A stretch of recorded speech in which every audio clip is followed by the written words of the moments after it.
क्या आपने कभी महसूस किया कि इस दुनिया में मेहनत वही करता है जो सबसे कम कमाता है?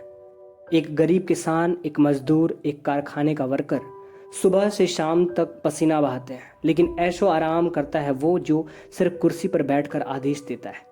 यही सवाल उठा था 19वीं सदी के यूरोप में, और इस सवाल ने जन्म दिया एक ऐसी विचारधारा को जिसने न केवल सत्ता को चुनौती दी बल्कि समाज को जड़ से बदल देने का सपना देखा। उस विचारधारा का नाम था मार्क्सवाद, यानी कि मार्क्सिज्म। मार्क्सवाद क्या है? मार्क्सवाद एक राजनीतिक, सामाजिक और आर्थिक विचारधारा है जिसकी नींव कार्ल मार्क्स और फ्रेडरिक एंगल्स ने रखी थी। यह कहता है कि समाज में असमानता की जड़ आर्थिक ढांचे में छिपी है। मार्क्सवाद मानता है कि इतिहास हमेशा दो वर्गों की लड़ाई रहा है, एक जो शोषण करता है और एक जो शोषित होता है। मार्क्स के अनुसार हर युग में समाज दो वर्गों में बटा होता है। बुर्जुआ वर्ग, यानी कि जिनके पास संसाधन है, फैक्ट्री, जमीन, मशीन, और दूसरा प्रोलेटेरिएट वर्ग जो श्रमिक है, मेहनत करते हैं लेकिन मालिक नहीं है। जब तक यह असमानता बनी रहेगी तब तक समाज में संघर्ष और शोषण चलता रहेगा। मार्क्स ने इसे वर्ग संघर्ष यानी कि क्लास स्ट्रगल कहा, जो अंततः क्रांति की ओर ले जाएगा। मार्क्स के अनुसार विचार नहीं, आर्थिक स्थितियां इतिहास को आगे बढ़ाती है। हर समाज का एक आर्थिक आधार होता है जो तय करता है कि उसका सांस्कृतिक और राजनीतिक ढांचा कैसा होगा।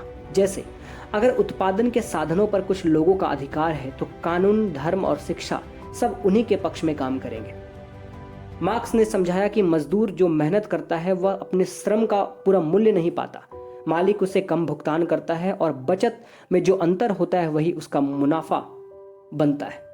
यानी मजदूर को उसकी असली कीमत नहीं मिलती, और यही असमानता का मूल कारण है। मार्क्स ने भविष्यवाणी की थी कि जब मजदूर वर्ग अपने शोषण को समझ जाएगा तब वह एकजुट होकर क्रांति करेगा। क्रांति के बाद निजी संपत्ति समाप्त होगी, उत्पादन पर सभी का सामूहिक अधिकार होगा, समाज साम्यवाद की ओर बढ़ेगा जहां न राज्य होगा न वर्ग, केवल समानता होगी। रूस 1917 की बात है, लेनिन ने पहली बार मार्क्सवाद को व्यवहार में लागू किया। सोवियत संघ की स्थापना हुई, लेकिन धीरे धीरे एक तानाशाही की ओर चला गया। चीन 1949 की बात अगर करें तो माओ जेडोंग ने मार्क्सवाद को किसान आधारित क्रांति में बदला। चीन का समाजवाद चीनी विशेषताओं के साथ विकसित हुआ। भारत में 1925 में सीपीआई की स्थापना हुई, यानी कि कम्युनिस्ट पार्टी ऑफ इंडिया की स्थापना हुई। केरल, बंगाल, त्रिपुरा में मजबूत कम्युनिस्ट आंदोलन, किसान और श्रमिक संगठनों पर इसका खास असर देखने को मिलता है। मार्क्सवाद की कई आलोचना भी हुई। आर्थिक निर्धारणवाद, क्रांति की भविष्यवाणी गलत साबित, राज्य का अंत नहीं हुआ, स्वतंत्रता को लेकर और लोकतंत्र को लेकर उनकी कमी बताई गई।